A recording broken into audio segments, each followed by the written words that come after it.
adalah pengakuan kami ya Tuhan. Kami adalah milik-Mu sepenuhnya. Kami telah dibeli dan harganya telah lunas dibayar. Kami bukan milik kami lagi. Itu sebabnya Tuhan tuntun, ingatkan terus agar kami boleh berjalan bukan seperti apa yang kami mau, tapi seperti apa yang Tuhan mau. Hari ini kami bersedia lagi diajar, dibajak Tuhan. Itu sebabnya kami buka hati kami, bersedia dilawat Tuhan. Kiranya perkenanan Tuhan turun atas setiap kami, sehingga kami pulang dari tempat ini, kami menjadi orang-orang yang kuat, kami menjadi orang-orang yang berarti dimanapun kami ditempatkan. Kami sambut firman Tuhan dalam nama Yesus. Yang siap diberkati bersama-sama katakan amin. Tepuk tangan sekali lagi buat Allah kita, haleluya. Silakan duduk Bapak Ibu. Selamat pagi, shalom. Haleluya.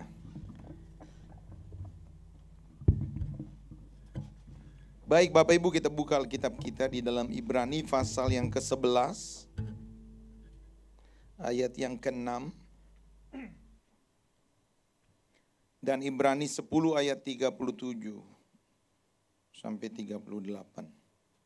Ibrani pasal yang ke-11 ayat yang ke-6.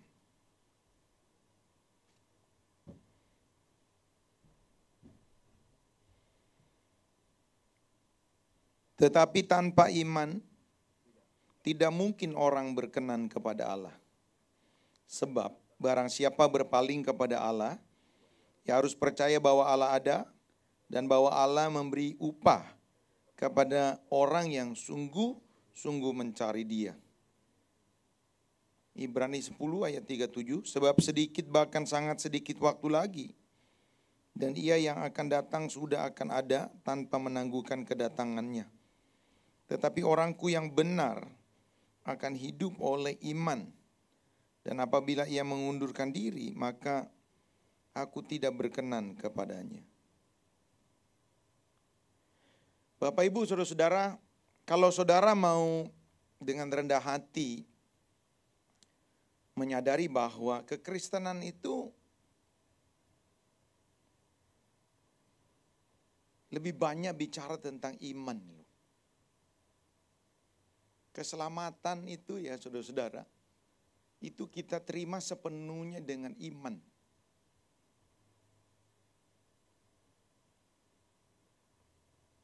Kita jalan juga, kita berbuat sesuatu juga dengan iman.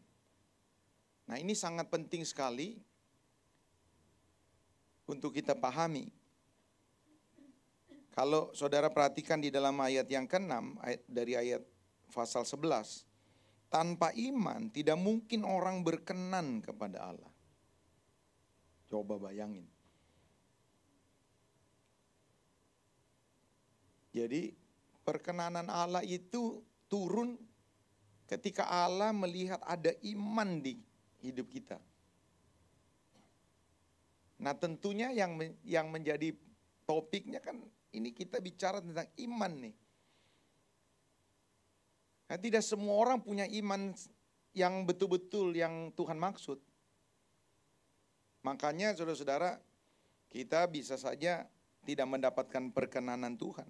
Kita cuma manis di bibir, kita cuma bisa bicara saja. Tapi ketika kita diperhadapkan dengan satu kenyataan hidup, kita percaya atau enggak tentang apa yang Tuhan sedang kerjakan. Nah, saya masuk bagian yang lebih dalam ya. Jadi, kuncinya iman. Tapi imannya benar atau enggak, itu bisa diukur. Jadi kita bisa mengukur, atau jelas Tuhan bisa mengukur. Tapi kita juga dikasih tahu. Kita ini punya iman sejati atau enggak?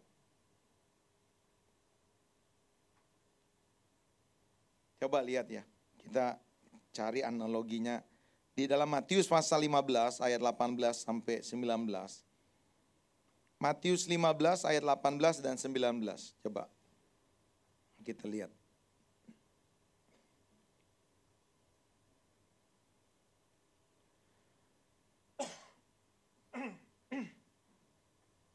Tetapi apa yang keluar dari mulut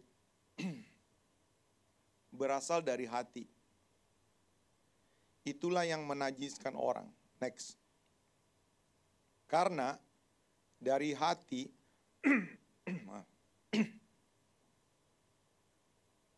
dari dalam nih, dari dalam. Ini yang dari dalam gak kelihatan nih Bapak Ibu, termasuk iman. Dari hati timbul pikiran jahat. Dari hati dulu bisa timbul pembunuhan, perzinahan, percabulan, pencurian, sumpah palsu, hujat.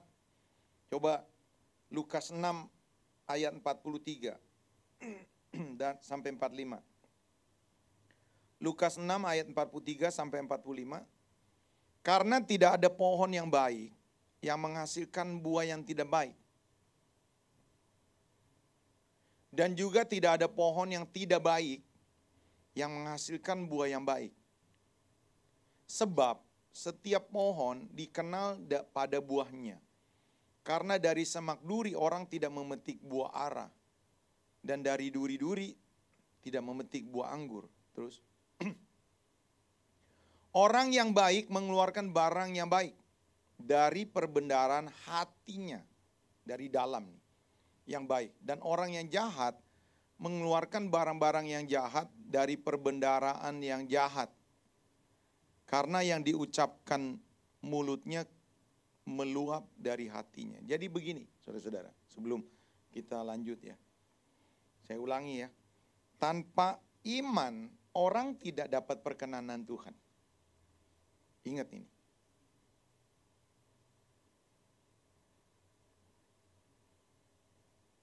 Perkenanan Tuhan itu kan bicara tentang kasih kemurahan, bisa bicara tentang kesembuhan, bisa bicara tentang berkat, dan banyak. Jadi kuncinya saudara-saudara, mendapatkan kasih karunia Tuhan, kita perlu iman. Iman yang benar ya. Sebab bisa saja ada orang-orang yang tidak memiliki iman sebenarnya. Nah, mau ngecek kita ini punya iman yang benar atau enggak, itu bisa dilihat dari tindakannya. Tadi kan saya udah bilang, jadi kita bisa ukur iman kita. Ternyata ini kita orang yang berkenan kepada Tuhan atau enggak. Saya tidak akan bahas Yakobus. Yakobus bilang begini, sebab iman tanpa perbuatan itu sesuatu yang kosong gitu loh. Jadi iman yang benar itu bisa dilihat dari perbuatannya. Tadi analoginya kita sudah lihat ya. Apa yang dilakukan orang itu sebenarnya lahirnya dari dalam. Apa yang diucapkan orang lahirnya dari dalam. Kecuali dia tipu-tipu saja. Itu saya tidak bicara yang ini. Ini bicara tentang kebenaran. Jadi tidak mungkin orang ngomong, saya sih orangnya lemah lembut Pak, baik Pak. Lalu omongannya kalau marah kampret loh.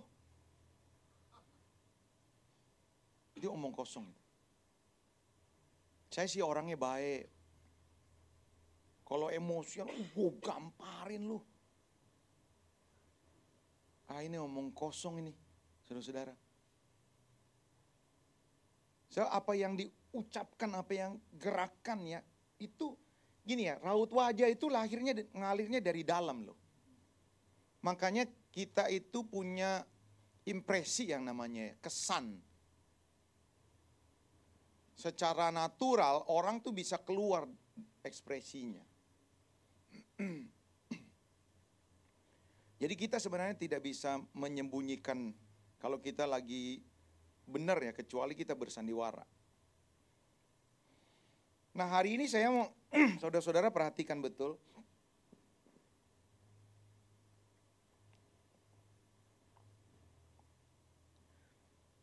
Bahwa tindakan kita itu mencerminkan iman kita.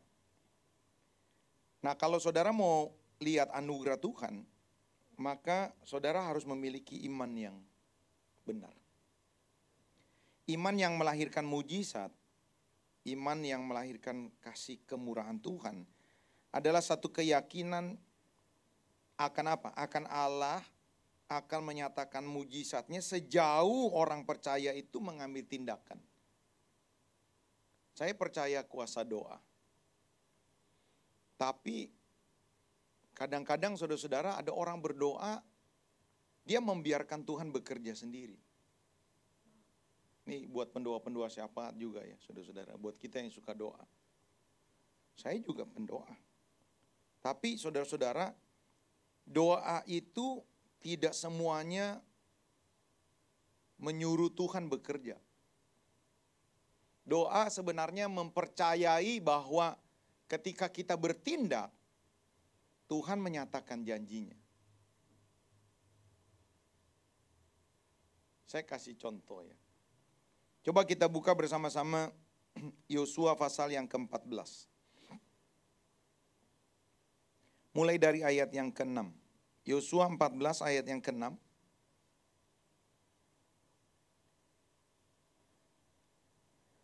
Saya tidak tahu apakah ini cocok dengan kehidupan saudara di tempat ini. Saya lihat sekarang ini kan banyak, gini ya, kita masih hidup di dunia ya, masih injak bumi ini. Masih harus melunasi rekening-rekening. Ada saudara yang sudah tidak lunasi rekening-rekening lagi? Kan masih kan, kita masih harus melunasi rekening-rekening kan? Pastilah saudara-saudara. Kalau saudara nggak mau listrik saudara padam nih, kita harus melunasi rekening. Banyak rekening sekolah anak kita, kuliah anak kita, rekening asuransi kita. Kalau rumah kita belum lunas juga kan harus. Itu sebabnya saudara harus dagang, harus kerja. Saudara akan berhadapan dengan kebutuhan-kebutuhan. Saudara akan berhadapan dengan kemungkinan bisa sakit. Saudara akan berhadapan dengan orang-orang yang bisa saja menjengkelkan, mengkhianati. Ya, saya khotbah tuh, saya ngomong, saudara ini aduh, ya kita percaya kuasa doa, tapi Tuhan tidak suruh kau diam. Ini.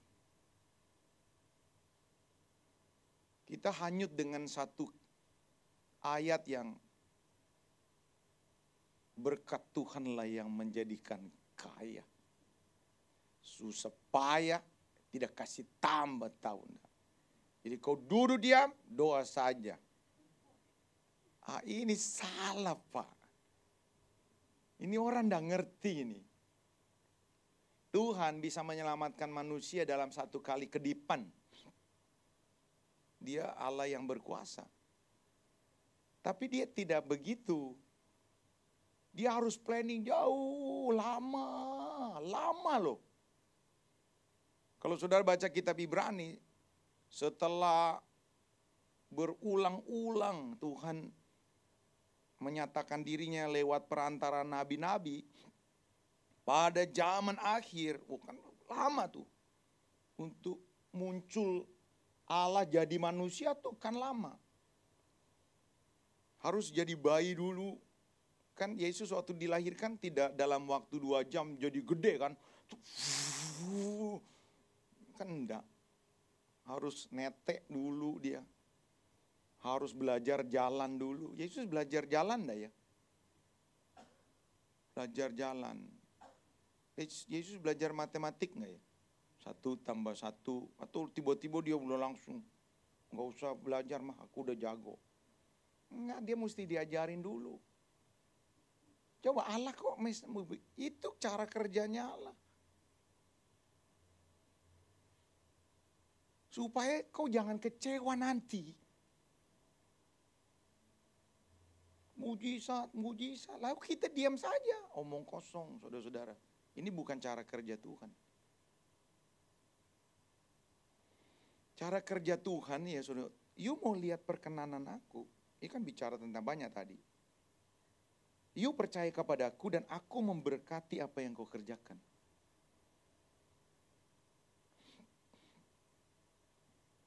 Yosua pasal 14. Tolong beri terbantu.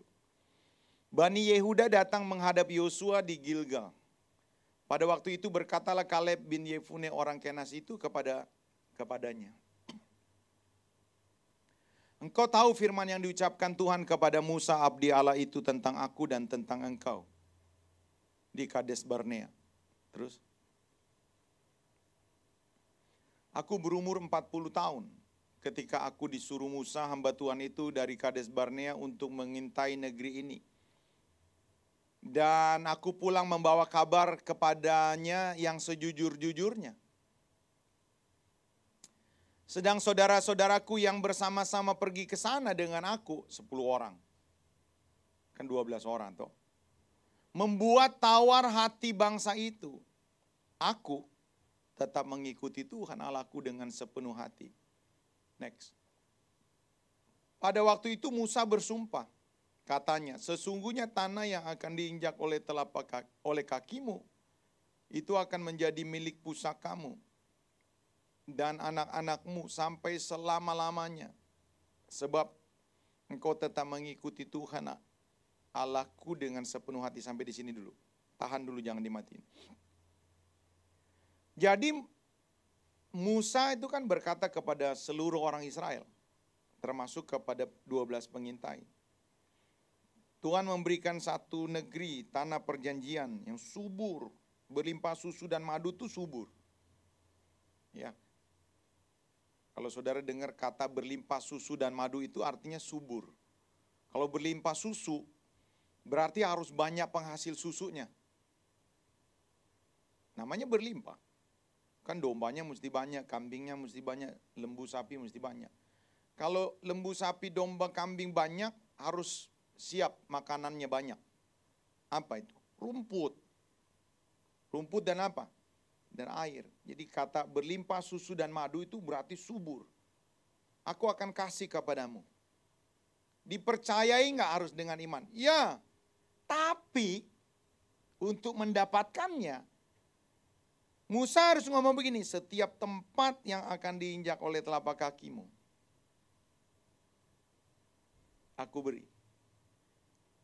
Tuhan tidak berkata, kalian kamu orang semua diam saja, nanti aku kasih semua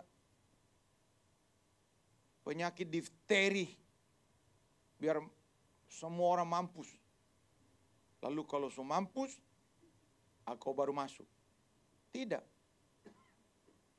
Tidak. Tapi ini ada sesuatu yang menarik, yang lebih tajam yang saya mau kasih tahu kepada saudara. Boleh kita terusin? Jadi Yos, karena temen kan, Kaleb sama Yosua kan temenan, satu sekolah dia. Jadi kalau bahasa gaulnya, jadi Yos, sesungguhnya Tuhan telah memelihara hidupku seperti yang dijanjikan. Kini sudah 45 tahun lamanya sejak diucapkan Tuhan firman itu kepada Musa. Dan selama itu orang Israel mengembara di padang gurun. Jadi sekarang telah berumur 85 tahun aku hari ini. Next. Pada waktu ini Yos, lu lihat nih. Gua masih sama kuat. Seperti pada waktu aku disuruh Musa. Seperti kekuatanku pada waktu itu, demikianlah kekuatanku sekarang untuk berperang dan untuk keluar masuk. Next. Oleh sebab itu berikanlah kepadaku pegunungan yang dijanjikan Tuhan pada waktu itu. Sebab engkau sendiri mendengar pada waktu itu bahwa di sana ada orang enak dan dengan kota-kota yang besar dan berkubu. Mungkin Tuhan menyertai aku sehingga aku menghalau mereka seperti yang difirmankan Tuhan. Next. Lalu Yosua memberkati Kaleb bin Yefune dan diberikannya lah Hebron kepadanya menjadi milik pusakanya. Terus. Itulah sebabnya Hebron menjadi milik pusaka Kaleb bin Yefune, orang Kenas itu sampai sekarang ini. Dapat, Kaleb dapat Hebron. Saudara tahu enggak Hebron? Hebron adalah dataran yang paling tinggi di tanah Israel. Itu artinya sangat strategis untuk perang. Makanya saudara-saudara yang mendapatkan Hebron adalah orang-orang raksasa. Salah satunya disebut dengan orang enak. Orang raksasa itu bukan tingginya setinggi pohon kelapa ya saudara-saudara. Orang raksasa itu tingginya lebih dari 2 meter rata-rata. 2,40, 2,50, tinggi-tinggi saudara-saudara. Itu yang benar tafsirannya. Bukan setinggi pohon kelapa. Karena tidak mungkin keturunan Adam tiba-tiba tingginya sepohon kelapa. Itu semua keturunan Adam juga itu, orang enak.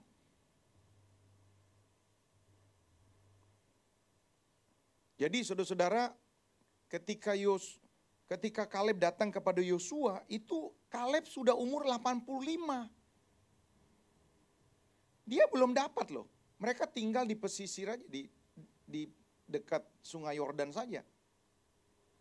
Lalu Kaleb datang sama Yosua, Yos, gue mau ngomong sama lu Yos. Lu tahu kan, waktu Musa berfirman, kita akan diberikan tanah ini semuanya. Sekarang lu doain gue mau maju berperang. Yosua ngomong, lu gak salah lu. Lu udah opa-opa begini, dengerin. Lalu dia gulung, dia pakai baju tuh. Yos, lu lihat nih Yos. Gue sama 45 tahun yang lalu, sama. Sekarang lu berkatin gue mau maju berperang.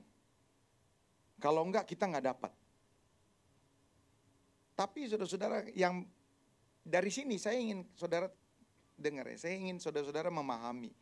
Jadi bukan cuma beriman lalu tidak buat apa-apa. Kaleb itu ya saudara-saudara, waktu pulang dari pengintaian dan terjadi suatu peristiwa besar. Jadi kan semua orang nih pulang dari pengintaian 12 orang. Lalu kasih laporan kan ke Musa kan. Ternyata laporannya terbagi 2. 10 sama 2 orang. 2 orang ini kita tahu Yosua dan Kaleb. 10 orang ini kasih laporan. Bukan cuma data-data itu tempat bagus. Tapi dia berkata, aduh forget it. Sudah, gak usah ada kita macam-macam. Musa dengar, kalau kau mau selamat, dengerin nih. Kita udah, mendingan kita udah aman-aman saja di sini. Dan beberapa mereka mulai mengeluh, mulai tawar hati. Kenapa? Karena mereka gak mau tinggal di padang gurun. Mereka pikir kalau mau balik lagi ke Mesir, wah mati kita. Akhirnya semua bangsa Israel menangis. Dengar laporan. Kenapa? Kita ndak mungkin. Tidak akan mungkin. Kenapa? Mereka begitu banyak, kota-kotanya berkubu. Yeriko ya saudara-saudara, itu temboknya tingginya 15 meter. Lebarnya 30. Belum kota-kota yang lain. Dan mereka semua jago berperang. Kita tidak punya pengalaman untuk berperang. Terlalu banyak oma-oma. Anak-anak terlalu juga banyak. Bagaimana kita? Coba bayangin senjata kita. Mereka hitung enggak? Orang-orang yang dijadikan peperangan. Yang mau berperang. Dihitung. Memang dihitung. Jadi memang mereka udah akhirnya suruh hitung. Dan ternyata dihitung nih orang-orang yang bisa diajak perang. Yang berumur 20 tahun ke atas itu 76.500 orang. Israel. Itu yang di atas umur 20 tahun yang bisa diajak untuk berperang. 76.500. Tapi apa yang terjadi ketika bangsa Israel mendengarkan berita dari 10 orang ini, semua orang tawar hati, menangis semuanya. Nah, Yosua dan Kaleb berusaha untuk nasehatin. Jangan nangis, jangan tawar hati. Kita bisa merebut tanah perjanjian. Dan apa yang terjadi ketika Kaleb dan Yosua mulai menenangkan hati bangsa ini gak terima. Kenapa? Lebih percaya penilaian 10 orang ini, lebih percaya keadaan mereka daripada beriman kepada Tuhan.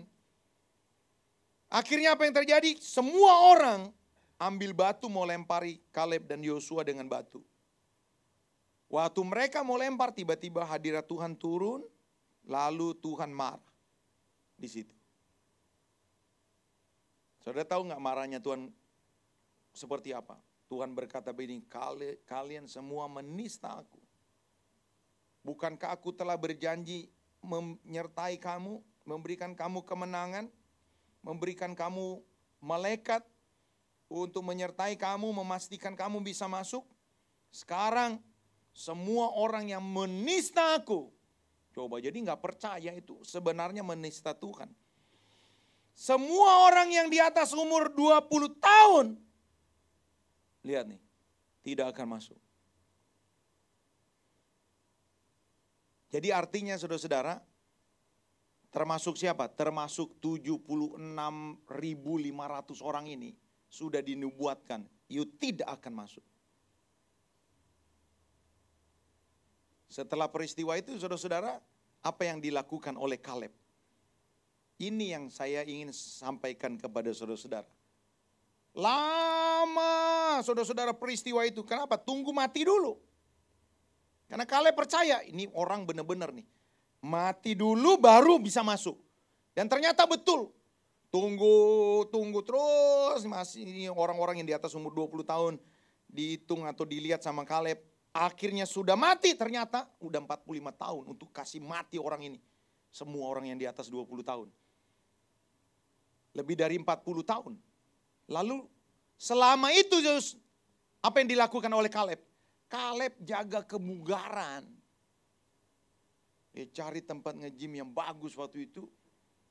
Untuk dia jaga DP badan toh. Karena apa? Karena Kaleb tidak akan masuk sebelum ini mati semua. Jadi saudara-saudara, untuk mendapatkan janji Tuhan, Kaleb itu jaga. DP body itu dia jaga. Makanya dia datang, Yos, walaupun gue nih sekarang 85 tahun, gue punya kekuatan. Jadi artinya apa? Kaleb mempersiapkan diri. Bukan cuma Kaleb. Ini yang saya mau kasih tahu. Kan 76.500 orang udah mati. Siapa yang bantuin? Anak Yud.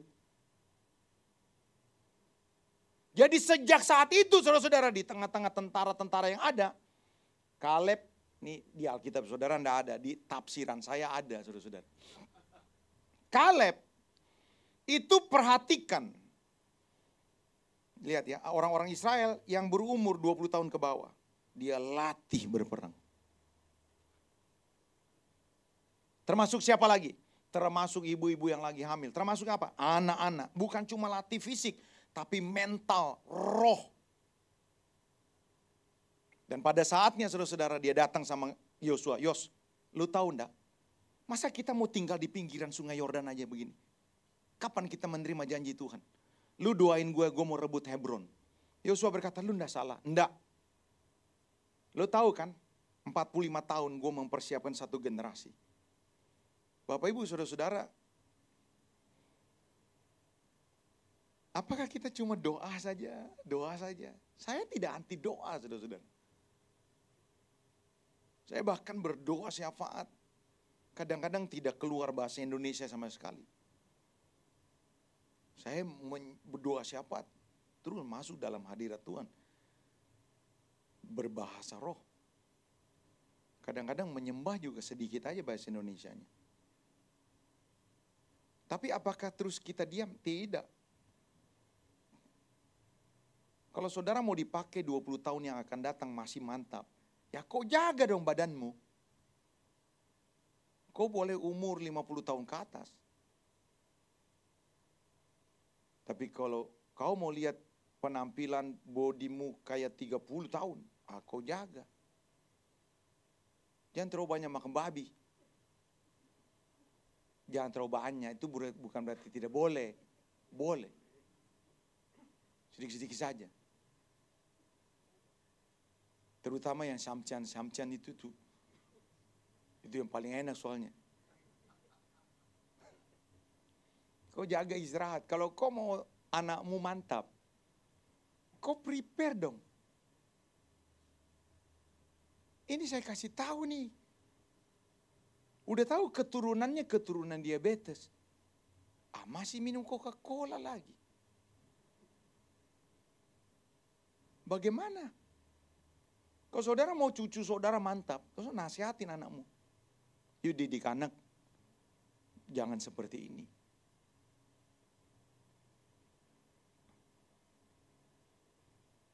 Oh, kita mau lihat gereja kita diberkati oleh Tuhan, bukan cuma secara fisik, tapi secara generasi. Kita prepare apa? Saudara jangan anti dokter ya, saudara-saudara.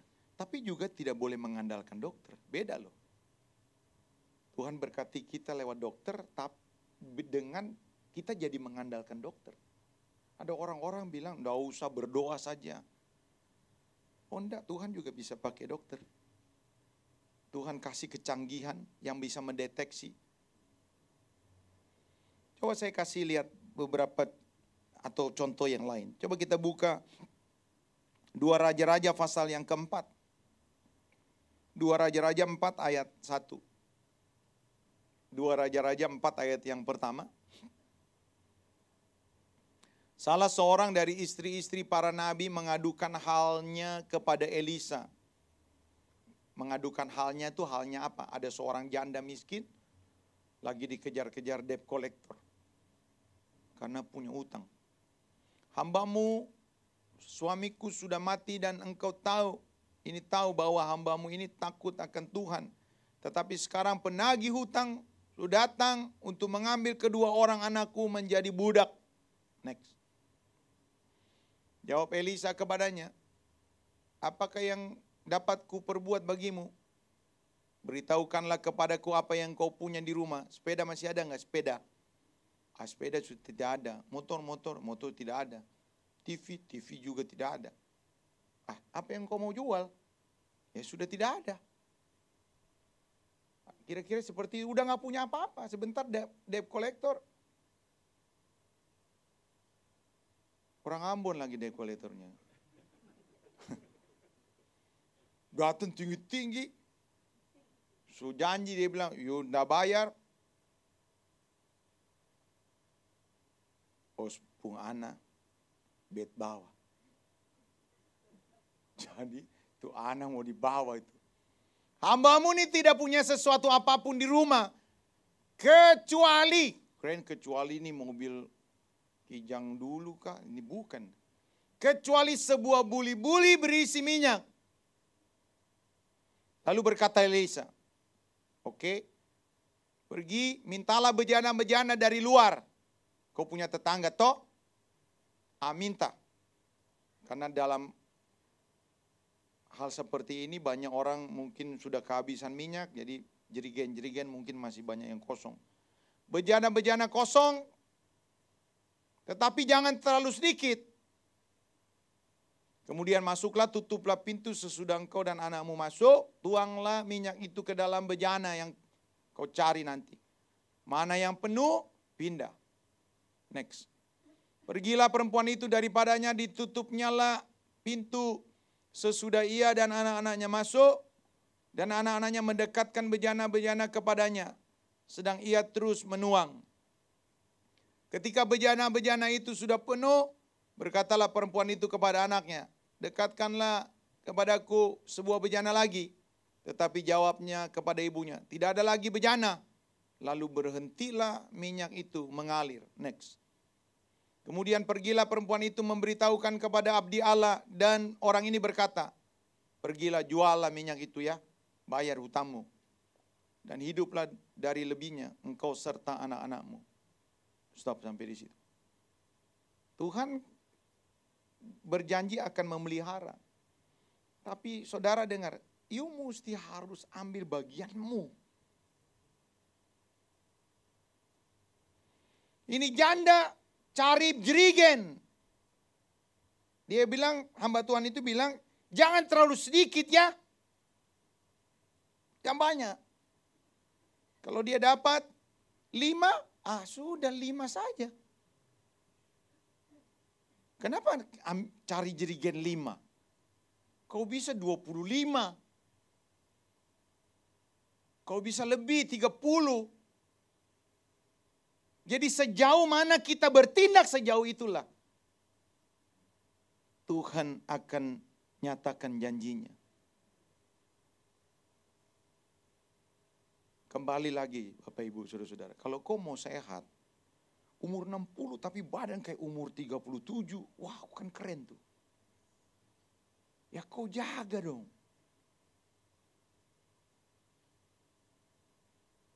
So nasi sedikit saja. Ikan kembung boleh banyak. Nasi sedikit saja. Ya. Olahraga. Upgrade. Belajar lagi dong. Jangan cepat puas. Lumayan 5 jerigen. Kenapa 5 jerigen? Kenapa enggak 25 jerigen? Ya agak repot. Itulah kau. Kau enggak mau capek. Saya tutup dengan bagian yang kedua, saudara-saudara.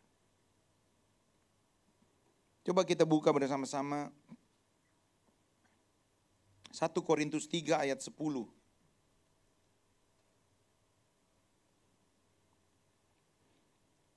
1 Korintus 3 ayat 10 sampai 14.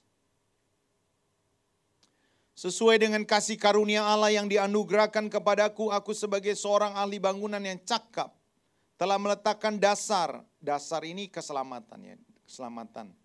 Dan orang lain membangun terus di atasnya. Tetapi tiap-tiap orang harus memperhatikan bagaimana ia harus, sengaja saya tekanin kata harus. Membangun di atasnya, di atas mana? Di keselamatan ini. Karena tidak ada seorang pun yang dapat meletakkan dasar, ini keselamatan, daripada dasar yang telah diletakkan, yaitu Yesus Kristus. Next. Entahkah orang membangun di atas dasar ini dengan emas, perak, batu permata, kayu, rumput kering, atau jerami. Next. Sekali kelak, kan pasti ini, pekerjaan masing-masing orang akan nampak. Karena hari Tuhan, nanti kedatangan Tuhan yang kedua kali, akan dicek. Akan menyatakannya, sebab ia akan nampak dengan api dan bagaimana pekerjaan masing-masing orang akan diuji oleh api itu. Next. Jika pekerjaan yang dibangun tahan uji, bermutu maksudnya, mantap. Ia akan apa? Dapat upah, bukan selamat. Upah, beda selamat dengan upah. Selamat itu karena percaya kepada Yesus. Tapi soal upah, itu soal apa yang kita sudah kerjakan. Ingat itu. Next. Jika pekerjaannya terbakar, sudah asal-asalan saja ini. Mutu, enggak bermutu, enggak excellent. Apalagi enggak lakukan sesuatu. Ia akan menderita kerugian, tetapi ia sendiri akan diselamatkan. Tetapi seperti dari dalam api. Satu ayat lagi, 2 Korintus 4, ayat 16 sampai 2 Korintus 4 ayat 16 sampai 18.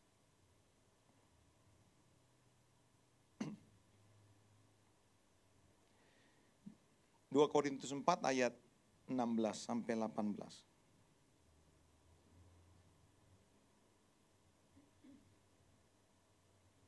Sebab itu kami tidak tawar hati, tetapi meskipun manusia lahiriah kami semakin merosot, namun manusia batinia kami dibaharui dari sehari ke sehari. Next.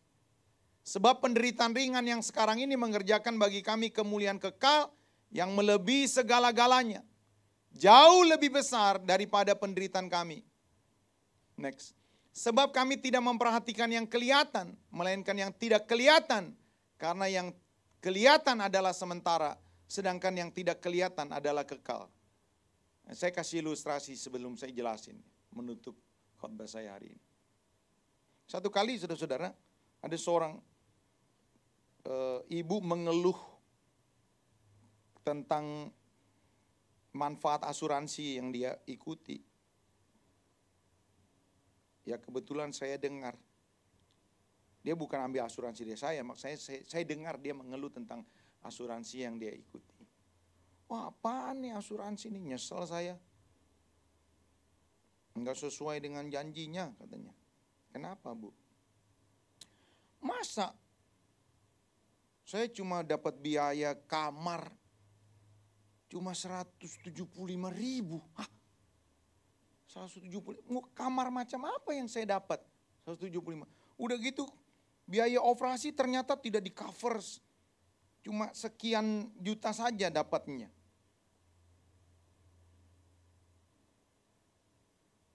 Lalu saya tanya, emang ibu bayar preminya berapa? 350.000. Ya terlalu kecil bu. Terlalu kecil 350.000. Jadi saudara-saudara ada asuransi-asuransi yang memang cover. Banyak asuransi sekarang ya. Saya tidak diutus dari petugas asuransi nih. Banyak kan asuransi. Banyak yang kasih memang fasilitas yang baik. Buat beberapa orang belum familiar dengan kebutuhan ini. Tetapi saudara-saudara ketika kejadian sesuatu yang kita hadapi tiba-tiba terjadi, kita membutuhkan biaya, asuransi bisa cover. Bisa sampai ratusan juta. Dengan fasilitas rumah sakit yang sangat baik seperti itu. Tapi ternyata memang preminya harus lebih tinggi, lebih mahal. Nah, orang bayar. Kenapa bayar? Kan dia tahu satu kali kelak, dia akan terima di ujungnya. Ini saya kasih ilustrasi ini seperti ini. Jadi lihat ya, kalau kau percaya ada kemuliaan yang melebihi segala-galanya. Melebihi segala-galanya, coba. Tentu saya tidak akan ulang lagi ya, saya pernah kasih tahu kepada saudara. Coba melebihi segala-galanya tuh melebihi kenikmatan babi hong. Saya kasih tahu. Melebihi segala-galanya, artinya melebihi apa? Melebihi kenikmatan seks. Bagaimana? Kita tidak tahu. Tapi Alkitab berkata, kemuliaan itu melebihi segala-galanya. Melebihi jalan-jalan ke Eropa. Pulang dari nonton Piala Dunia, mampir ke Austria, mampir ke Prancis, pulang dari situ, enggak langsung ke Jakarta, ke Raja Ampat. Wah kan enak banget. Tapi melebihi jalan-jalan, saudara-saudara, bayangin. Melebihi ditepuk tangan, woi, lulusan S2, cum laude, orang berdiri tinggi, melebihi itu. Melebihi, hebat lu ya, anak lu ya, umur 9 tahun bisa main piano begitu, hebat banget lu ya. Melebihi itu. Coba, kemuliaan melebihi segala-galanya. Kalau saudara percaya, beriman, satu kali ada kemuliaan yang melebihi segala-galanya, dan itu didapat dari, apakah kita membangun hidup kita dengan emas, perak, batu permata, atau kayu, rumput kering, atau jerami? Makanya saudara-saudara, kalau saudara percaya betul-betul, seharusnya kau melayani betul. Memberi betul. Enggak setengah-setengah. Ya hidup betul. Kenapa? Karena kau percaya ini diperhitungkan untuk kemuliaan. Bapak Ibu, saudara-saudara. Bukan keselamatan. Selamatan Yesus. Jadi kalau kita bekerja, kita memberi, kita excellent untuk Tuhan, enggak hitung-hitungan. Saudara-saudara. Itu karena apa? Karena iman yang kita yakini. Jadi kalau saudara ya, lihat ya, hitung-hitungan, sekedarnya saja, enggak peduli dengan jiwa-jiwa, enggak peduli dengan hamba-hamba Tuhan, enggak peduli dengan ladang-ladang misi. Saya mau kasih tahu, itu iman saudara. Ya pemain musik boleh, supaya jangan saya khotbah, saudara lagi bergerak-bergerak begitu. Kalau lagi nonton Nadal, kamu diomelin loh. Ya kan? Nadal lagi mau servis, tiba-tiba kau bergerak. Nadal bisa komplain. Oke. Duduk dulu sebentar ya. Oke. Udah gitu berdiri mematung. Jangan kau bergerak. Bapak Ibu dengar nih. Tidak mungkin orang tanpa iman berkenan kepada Tuhan. Iman tuh kelihatan dari tindakannya. Jadi kalau kau saudara lihat ya, sekedarnya aja. Doain orang sekedarnya, enggak peduli. Dari dulu enggak pernah jangkau jiwa. Itu imanmu, jangan-jangan. Kau enggak betul-betul percaya bahwa kemuliaan yang melebihi segala-galanya, itu diukurnya dari apa? Dari apakah kita membangun keselamatan ini dengan emas, perak, batu permata, atau kayu, rumput kering, atau jerami? Jadi kalau kau percaya betul-betul ini, kau akan lakukan. Kesempatan hidup merupakan kesempatan untuk apa? Investasi buat kerajaan Allah. Makanya Tuhan berkata, kumpulkanlah hartamu di sorga. Jadi kalau mau melayani, layani betul. Kalau punya kesempatan sehat, punya kesempatan deposito masih begitu banyak, kenapa tidak belajar untuk peduli? Pinter, kenapa enggak belajar untuk jangkau orang-orang dengan kepintaran kita? Begitu banyak orang di luar sana terikat, putus asa, mau bercerai, saudara-saudara. Saya dalamin terus soal keluarga ya, tentang perceraian. Saya lihat hari-hari ini begitu banyak orang sedang ribut. Secara de facto mereka sudah cerai, saudara-saudara. Jujur mereka tidak mau urus. Kenapa? Soal anak, soal status, soal apa kata orang. Tapi sebenarnya udah frigid. Sudah enggak sentuhan. Nah, mereka butuh jamahan. Mereka butuh pelayanan. Siapa? Saudara. Dan ini akan diperhitungkan ketika kau akan berjumpa dengan Tuhan. Apakah kita mendapatkan kemuliaan melebihi segala-galanya atau tidak? Amin. Mari kita bangkit berdiri bersama-sama. Haleluya.